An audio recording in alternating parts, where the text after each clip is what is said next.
बिस्मिल्लाहिर्रहमानिर्रहीम। सिमरा नेक्स्ट हमारा टॉपिक है प्रिंसिपल्स ऑफ एब्जॉर्प्शन स्पेक्ट्रोस्कोपी। यानी एब्जॉर्प्शन स्पेक्ट्रोस्कोपी जो जो भी हमारे पास थी, जो लाइट को एब्जॉर्ब करती है, रेडिएशंस को सैंपल एब्जॉर्ब करता है और उसको इलेक्ट्रॉन्स को एक्साइट करता है। तो ये किस असूल के तहत, किस प्रिंसिपल को ये फॉलो करती हैं, इनकी यानी एब्जॉर्बेंस जो है, कंपाउंड एब्जॉर्ब करता है तो किन किन फैक्टर पे डिपेंड करता है, इस सारी की डिस्कशन हम इस हेड के नीचे करते हैं, प्रिंसिपल ऑफ एब्जॉर्प्शन स्पेक्ट्रोस्कोपी के नीचे। इसमें जो लॉ इस्तेमाल होता है उसे हम बियर लैमर्ट लॉ बोलते हैं। टू साइंटिस्ट हैं ये, उनके नाम से ये लॉ बना हुआ, कंबाइंड लॉ है दोनों का।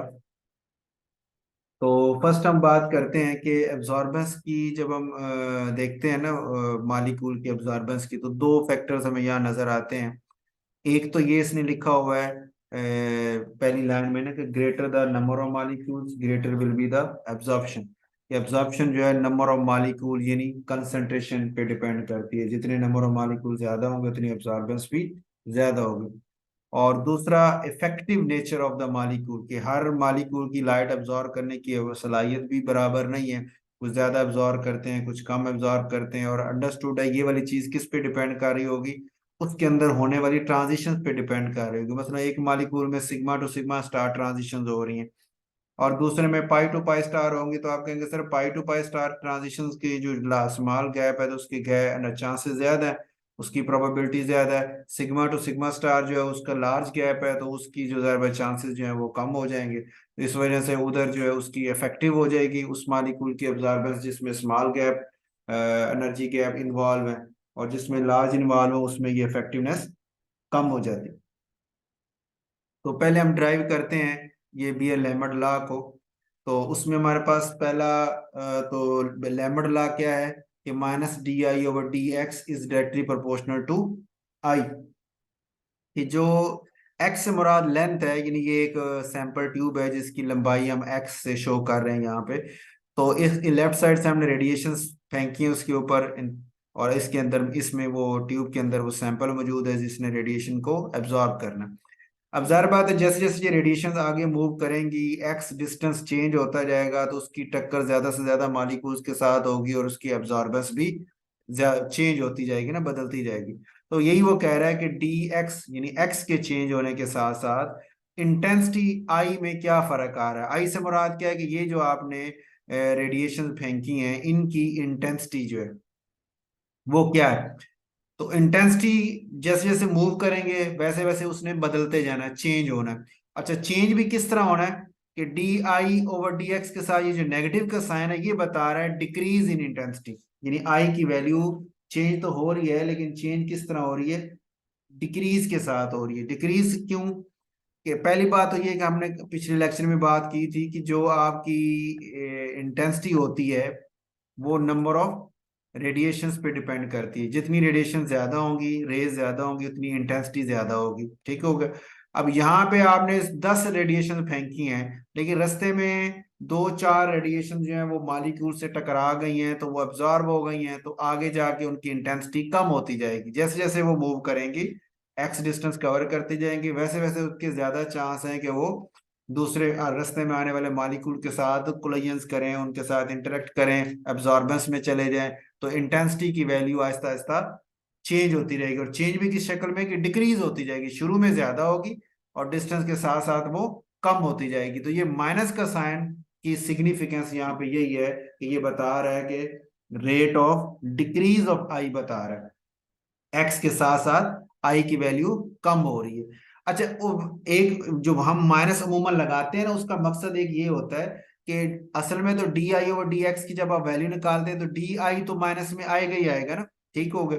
तो बाहर माइनस उस आने वाले माइनस को प्लस बना देता है, क्योंकि इंटेंसिटी जिस जो हम फार्मूला बताने जा रहे हैं तो उसके इंटेंसिटी लेवल, ये फलां की इंटेंसिटी माइनस है, ये फलां की इंटेंसिटी जो है वो माइनस की कोई सिग्निफिकेंस नहीं बनती। ये कोई जुमला समझ में नहीं आता कि इंटेंसिटी माइनस में भी हो सकती है। ठीक है, तो इसलिए ये माइनस सिर्फ इसलिए होता है कि अंदर जो डी आई के अंदर छुपा हुआ माइनस है डिक्रीज की वजह से वो प्लस हो जाए। अब आप कहेंगे कि सर ये माइनस डिक्री अंदर छुपा हुआ जो माइनस वो कैसे है। तो असल में चेंज हम लेते हैं ना फाइनल माइनस इनिशियल करके, डी आई बराबर चेंज इन आई है ना, फाइनल माइनस इनिशियल। तो इनिशियल यहाँ पे बड़ी है और फाइनल जिस भी डिस्टेंस पे आप लेंगे वो छोटी होगी। तो जब आप छोटी में से बड़ी को माइनस करेंगे, फाइनल छोटी है और इनिशियल बड़ी है, छोटी में से बड़ी को माइनस करेंगे तो आपका आंसर माइनस में आएगा। तो डी आई माइनस में हो गया और बाहर वाला माइनस उसको पॉजिटिव बना रहा है। तो लेमड लॉ की डेफिनेशन भी हम यही करते हैं कि decrease in rate of intensity with respect to distance या length of the sample is directly proportional to the intensity. जितनी इंटेंसिटी की आप रेडिएशन ज्यादा देंगे, शुरू में जितनी रेडिएशन ज्यादा होंगी उतनी डिक्रीज भी ज्यादा होगी। क्योंकि देखो ना, नंबर ऑफ रेडिएशन ज्यादा होंगे तो फिर ज्यादा चांस है ज्यादातर मॉलिक्यूल्स के साथ उनकी टक्कर हो, तो डिक्रीज भी उस हिसाब से ज्यादा होगी। थोड़ी रेडिएशन होंगी तो चांस कम है कि भी वो टक्कर हो, दरमियान में से इधर उधर से निकल जाए, तो डिक्रीज के चांसेस भी कम हो जाते हैं। तो इसलिए हम कहते हैं जितनी इंटेंसिटी ज्यादा उतनी डिक्रीज भी ज्यादा। और बियर्स लॉ क्या आता है कि ये जो डिक्रीज इंटेंसिटी है ये कंसंट्रेशन के डायरेक्टली प्रोपोर्शनल है। जितने यहाँ नंबर ऑफ मॉलिक्यूल ज्यादा होंगे उतनी उनकी कंसंट्रेशन ज्यादा हो जाएगी, और वो फिर रेडिएशन, आने वाले रेडिएशन के साथ इंटरेक्शन के चांसेस भी ज्यादा। तो फिर डी आई में जो इंटेंसिटी में जो डिक्रीज होना है उसके चांसेस भी ज्यादा हो जाएंगे। तो इसलिए ये कंसंट्रेशन के भी डायरेक्टली प्रोपोर्शनल है। इन दोनों लॉज को अगर आप कंबाइन करें तो सी और आई इकट्ठे हो गए, प्रोपोर्शनैलिटी को इक्वालिटी में बदलते हैं तो हम कांस्टेंट लेके आते हैं। यहाँ पे कांस्टेंट हमारे पास के लिखा हुआ है, तो ये इक्वेशन बन जाएगी के सी आई।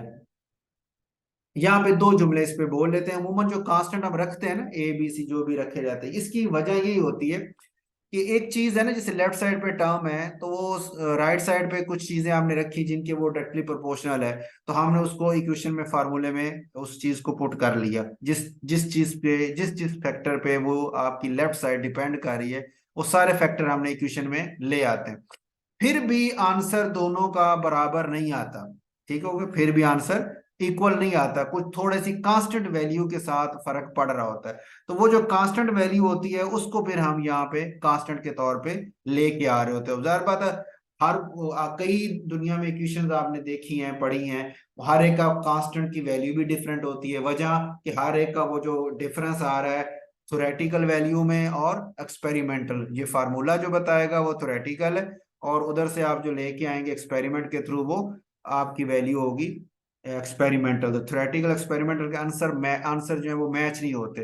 तो मैच करने के लिए भी हमने उसमें कुछ ना कुछ के कांस्टेंट जो है रखा होता है, तो हर एक की कांस्टेंट की वैल्यू डिफरेंट आ रही होती है, ठीक होगी। तो ये लॉजिक है कांस्टेंट रखने की। अच्छा, उसके बाद हमारे पास आ गया D I over I is equal to K C D x. ठीक हो गया। इसमें हमने क्या किया कि डी एक्स को इस तरफ ले आए और आई को इंटेंसिटी वाले फैक्टर एक तरफ कर दिए और एक्स लेंथ वाला फैक्टर एक तरफ कर दिए। अब हम इसको इंटीग्रेट करते हैं, इंटीग्रेशन करते हैं आई नॉट से आई की तरफ और इधर से जीरो से एक्स की तरफ।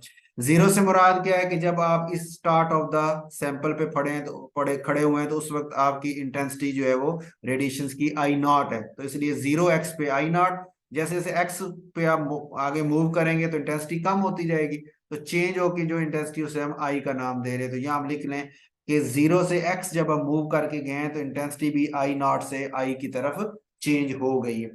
अच्छा, यहाँ पे एक सवाल बनता है कि हम इंटीग्रेशन कर क्यों रहे हैं। असल में फार्मूला तो हमारे पास ये आ चुका है, इसमें आप वैल्यूज पुट करें और किसी अननोन फैक्टर की वैल्यू निकाल लें। लेकिन असल मसला ये कि ये जो डी के साथ फैक्टर होते हैं ना, डी एक्स डी आई, ये हमारे लिए फाइंड करके वैल्यू पुट करना थोड़ा मुश्किल है। देखो ना, यहाँ पे आपने एक्स डी एक्स निकालेंगे, फिर अच्छा उसी डी एक्स के अंदर जो डी आई में चेंज है वो भी निकालें। जैसे आप इस ट्यूब के सेंटर में खड़े हैं, यहाँ तक एक्स तो आप पता चला लेंगे डी एक्स कितना, लेकिन डी आई का कैसे पता चलाएंगे? डिटेक्टर तो यहाँ नहीं है, डिटेक्टर तो इस ट्यूब के बाहर पड़ा हुआ है, तो वो तो इंटेंसिटी की चेंज आपको नहीं बता सकेगा, ठीक हो। तो इसलिए हमारे लिए फिर ये इस तरह के जो डेरिवेटिव फॉर्म में होते हैं उनमें वैल्यू पुट करना हमारे लिए मुश्किल होता है। तो इसलिए फिर हम क्या करते हैं कि उसको डेरिवेटिव फॉर्म को खत्म करके एक नॉर्मल फॉर्म में लाने की कोशिश करते हैं, और उसके लिए फिर हम इंटीग्रेशन करते हैं। इंटीग्रेशन क्यों करते हैं कि वो डेरिवेटिव का उल्ट होती है, इनवर्स होती है, उसको कैंसिल करने की सलाहियत रखती है, इसलिए हम उसको इंटीग्रेट करते हैं उस इक्वेशन को, ठीक हो गई। तो यहाँ पे इंटीग्रेशन आपने की है, और ये इसकी लिमिट्स कहलाती हैं यहाँ से यहाँ तक, और ये जीरो से एक्स तक। अच्छा, अब इसका जब इंटीग्रेशन का फार्मूला आप अप्लाई करते हैं तो उसमें क्या रूल है कि अगर एक फैक्टर नीचे हो, आपका वेरिएबल नीचे हो, उसकी पावर 1 हो, और उसी का डेरिवेटिव ऊपर भी मौजूद हो, जैसे आई का डेरिवेटिव डी आई ऊपर मौजूद है और आई की पावर भी 1 है, यानी बटे में ओवर में एक फैक्टर हो, पावर 1 हो और उसका डेरिवेटिव ऊपर मौजूद हो, तो इंटीग्रेशन जब उसकी लेंगे तो उसका आंसर नेचुरल लॉग आएगा। अभी आई था तो नेचुरल लॉग आई इसका आंसर आ गया।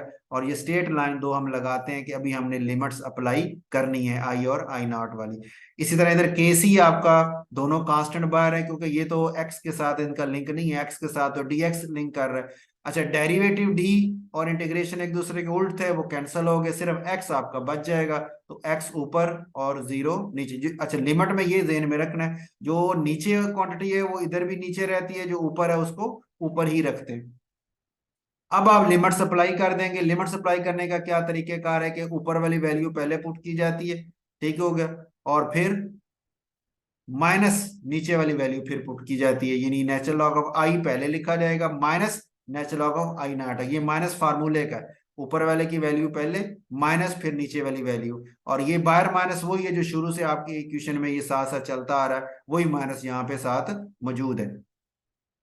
इसी तरह एक्स की जगह पुट करेंगे, देख जब एक्स आएगा एक दफा जीरो आएगा तो एक्स माइनस जीरो हो जाएगा, इसको एक्स माइनस जीरो एक्स ही रह जाएगा। और ये वाला माइनस को अब आप अंदर मल्टीप्लाई कर दें तो आई को वो माइनस बना देगा और आई नॉट को वो प्लस बना देगा। और नेचुरल लॉग दो टर्म्स का लॉग हो उसको आप इकट्ठा कर सकते हैं, अगर वो मल्टीप्लाई हो रहे हैं तो फिर इधर वो जमा होंगे, और अगर ये जैसे ये माइनस हो रहे हैं तो इकट्ठे होने पे वो डिवाइड हो जाते हैं, तो ये माइनस वाला नीचे चला जाएगा, तो ये natural log I naught over आई हो जाएगा, ठीक होगा, is equal to K C x. ये आपके पास इक्वेशन बन गई। ये उसकी एक शक्ल आ चुकी है आपके पास, जिसे आप बियर लैम्बर्ट लॉ बोलते हैं। लेकिन इसको हम एक दो फॉर्म्स और भी चेंज कर लेते हैं, और फाइनल फॉर्म इसकी फिर जो यूज होती है वो भी हम अभी लिखेंगे। अच्छा, पहले इसी इक्वेशन की एक शक्ल ये भी है कि हम इसको e की पावर में बदल सकते हैं, यानी आप इधर भी एंटी नेचुरल लॉग ले लें, इधर भी एंटी नेचुरल लॉग ले लें।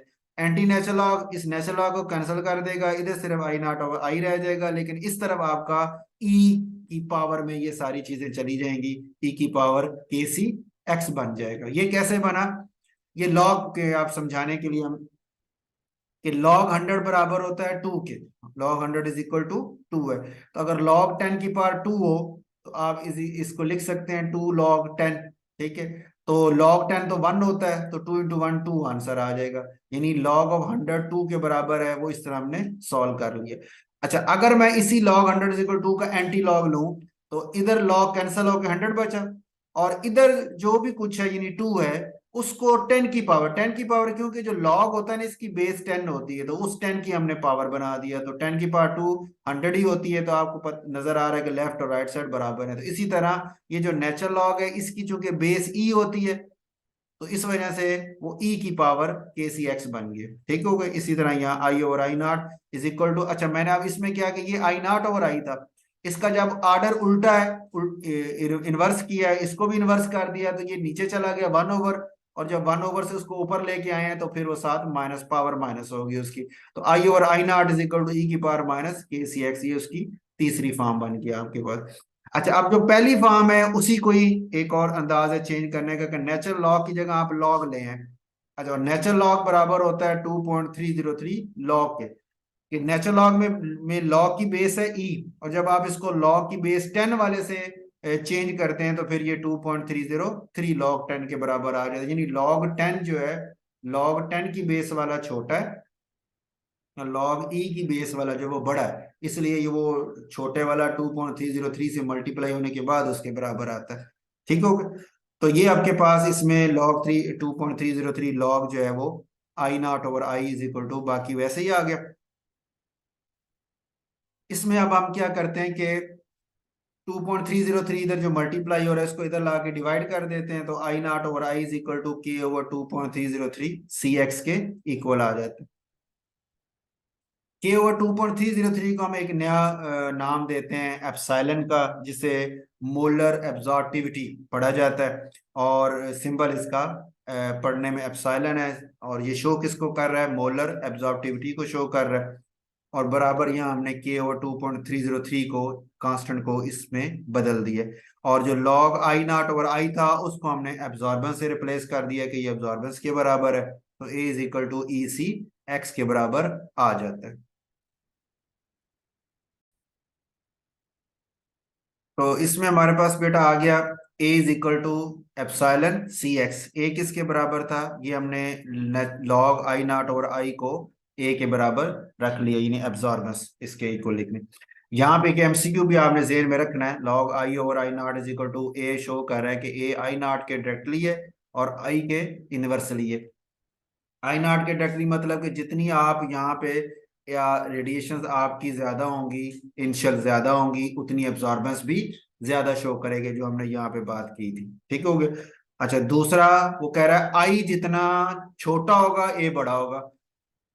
जाहिर बात जब एब्जॉर्बेंस ज्यादा होगी तो फिर यहाँ पे जब आप पहुंचेंगे तो आई की वैल्यू इंटेंसिटी कम होती जाएगी ना, उतनी ज्यादा कम होगी जितनी ज्यादा एब्जॉर्बेंस है। तो आई जितना छोटा आपको इस सैंपल के बाद जितना आई आपको छोटा मिलता है, इसका मतलब यहाँ पे रेडिएशन ज्यादा एब्जॉर्ब कर ली गई है, तो आई के ये इनवर्सली हो गया। ठीक हो गया।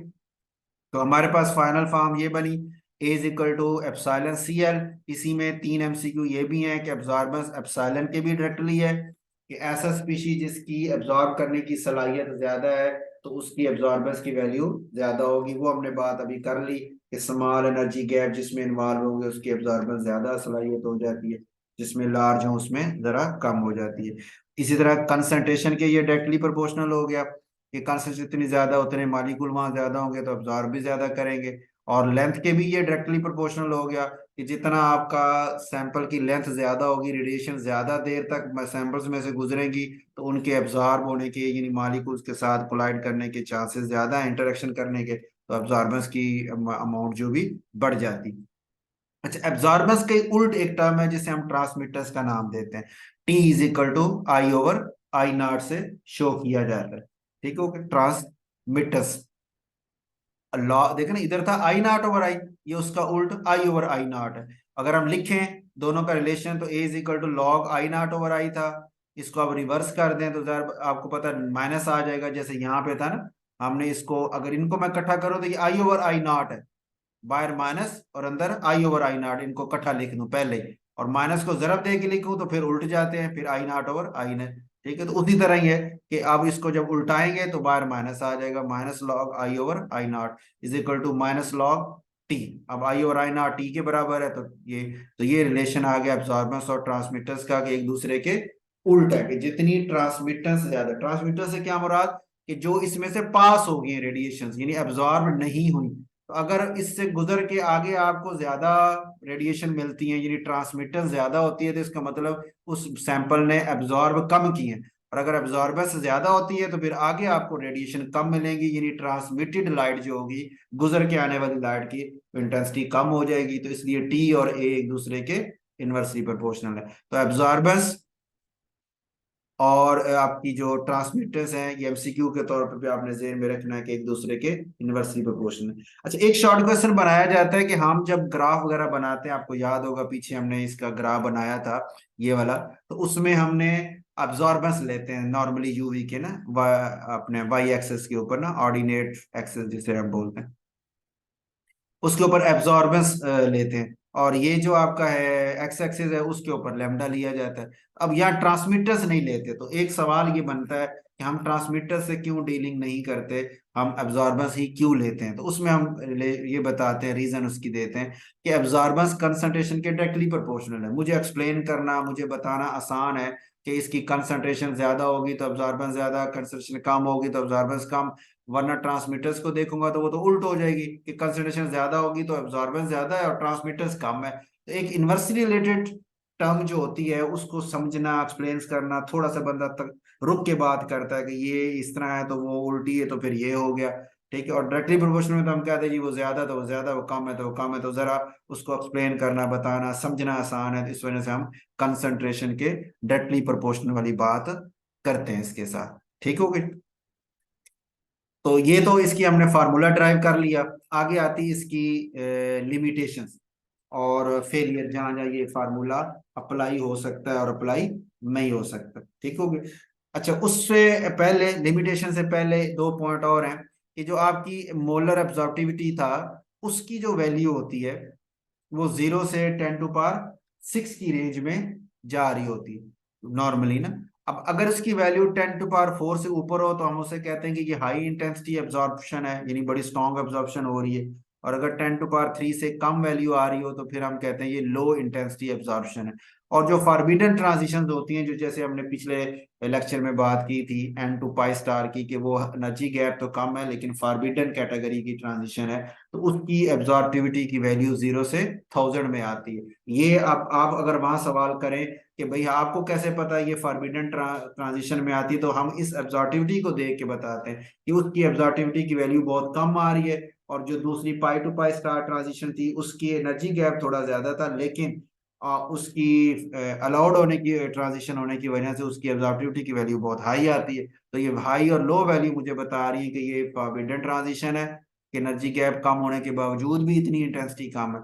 और दूसरा जो है वो अलाउड ट्रांजिशन की कैटेगरी में आ जाती है। ठीक हो गई। अच्छा, उसके बाद हमारे पास ये तो होगी बात मोलर एब्जॉर्प्टिविटी की, कि वो कैसे इंफॉर्मेशन दे रहा है। एक और एमसीक्यू के तौर पे पॉइंट आपने जहन में रखना है कि एब्जॉर्बेंस का यूनिट कोई नहीं होता। एब्जॉर्बेंस का फार्मूला ना एप्सिलॉन सी एल है, लेंथ का यूनिट है सेंटीमीटर, ठीक है। और जो आपकी कंसंट्रेशन उसका यूनिट होता है वो मोलर कंसंट्रेशन है, तो उसकी मोलरिटी कैपिटल एम उसका यूनिट है। तो एक तरफ एम है, एक तरफ सेंटीमीटर है। और जो एप्सिलॉन है इसका यूनिट होता है पर मोलर पर सेंटीमीटर।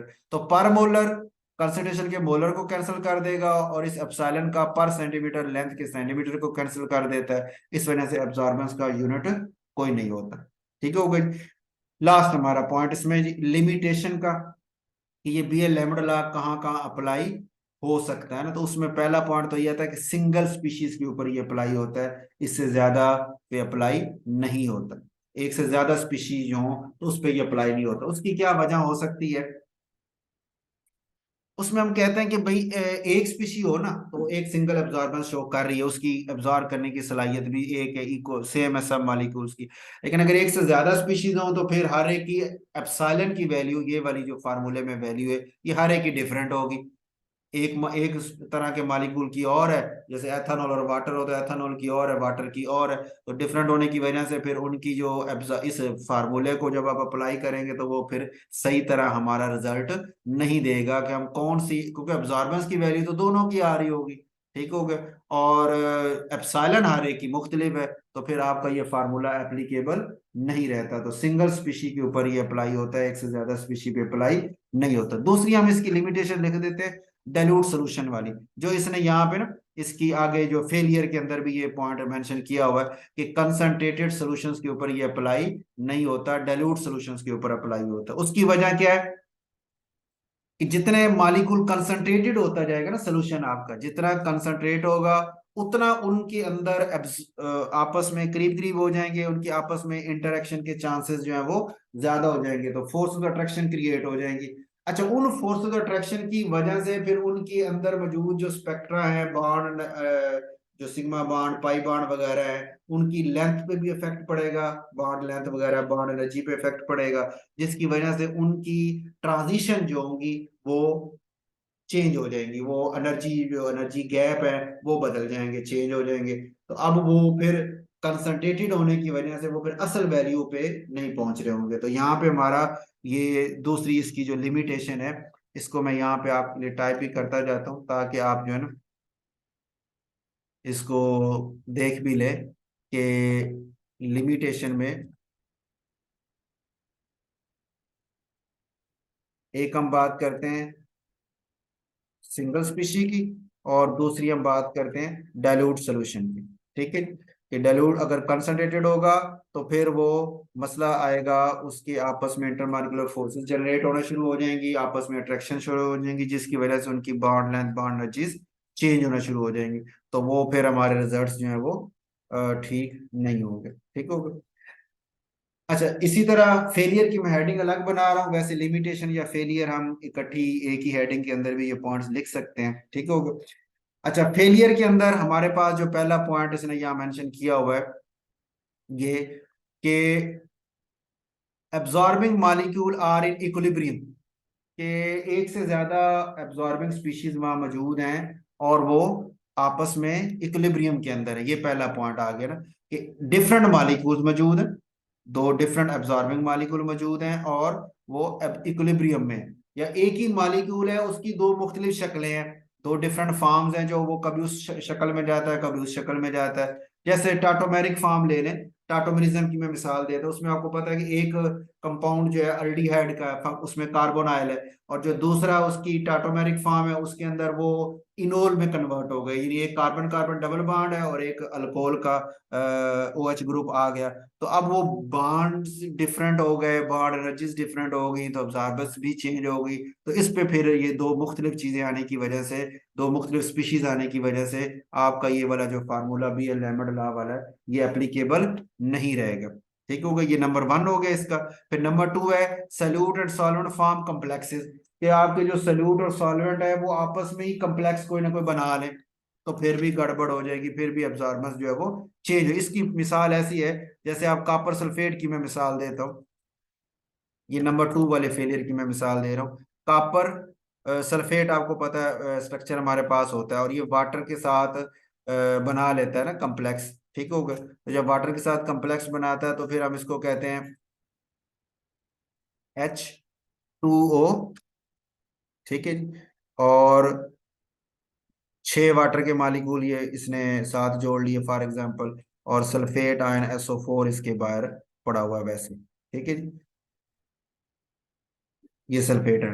तो अब ये इसमें देखना, वाटर के मालिकूल सॉल्वेंट था वाटर, और कॉपर सल्फेट सल्यूट था, तो वाटर ने आके इसके साथ कोऑर्डिनेशन कर ली, कोऑर्डिनेट कोवलेंट बॉन्ड बना के ये कम्प्लेक्स बना लिया है। तो इस कम्प्लेक्स फॉर्मेशन की वजह से अब इसकी जो वो अभी सलाहियत है अब्जॉर्बेंस वाली, बॉन्डिंग नेचर सारी बदल गई ना, कि वाटर आके यहाँ कोऑर्डिनेट कोवलेंट बॉन्ड कॉपर के साथ बना रहा है, तो बॉन्ड्स की नेचर डिफरेंट हो गई, तो अब्जॉर्बेंस वगैरह भी चेंज होता। अब वो कॉपर सल्फेट की एब्जॉर्बेंस और होगी, और इस बनाए कॉम्प्लेक्स जो है और अलग कंपाउंड है, जो अलग एक सॉल्युबिलिटी रखता है, अलग मेल्टिंग पॉइंट बॉइलिंग पॉइंट रखता है, अलग नेचर रखता है, उसकी जो है एब्जॉर्बेंस जो है वो डिफरेंट हो जाएगी, तो फिर भी ये लॉ आपका अप्लाई नहीं होगा। ठीक हो गया, ये सेकंड आपकी एग्जांपल होगी।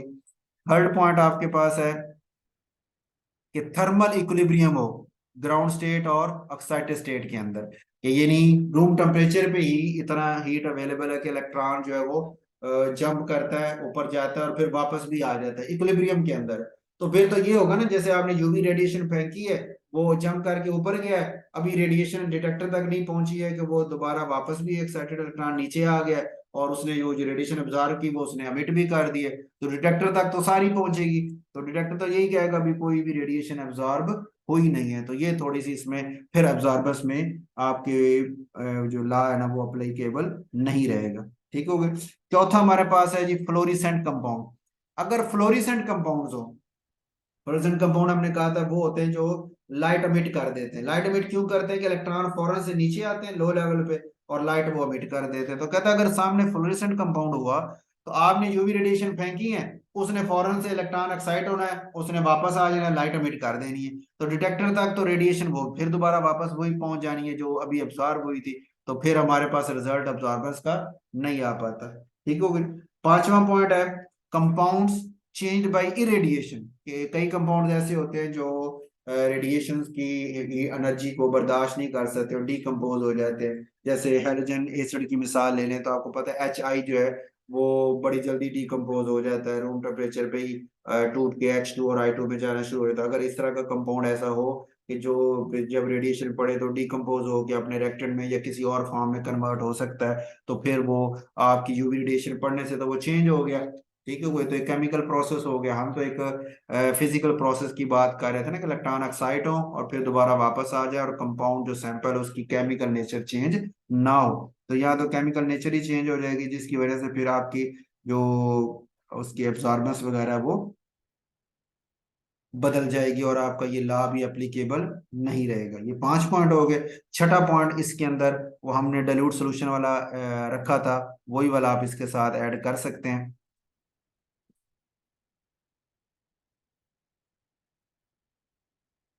ठीक है, कि अब मैं वो 1 3 पॉइंट वैसे मैं लिख रहा हूँ ताकि आपको जेहन में रहे कि ये 4 5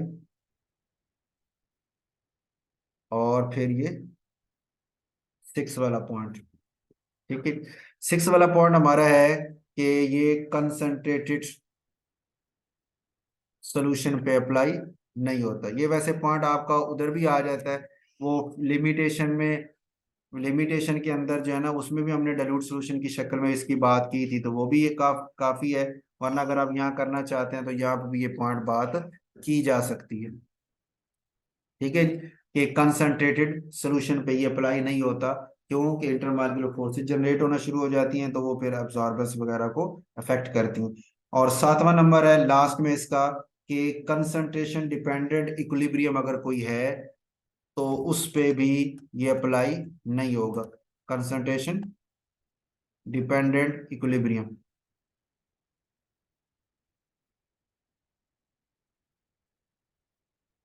इसका क्या मतलब है कि आप देखें ना यहाँ पे,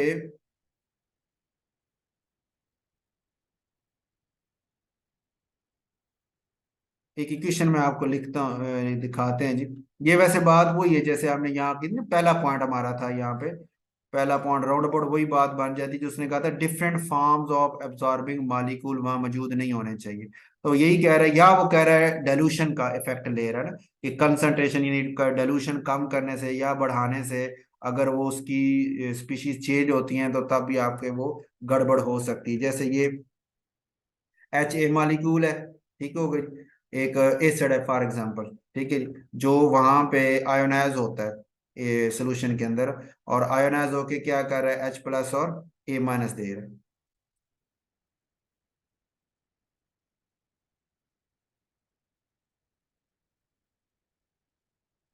ठीक हो गया।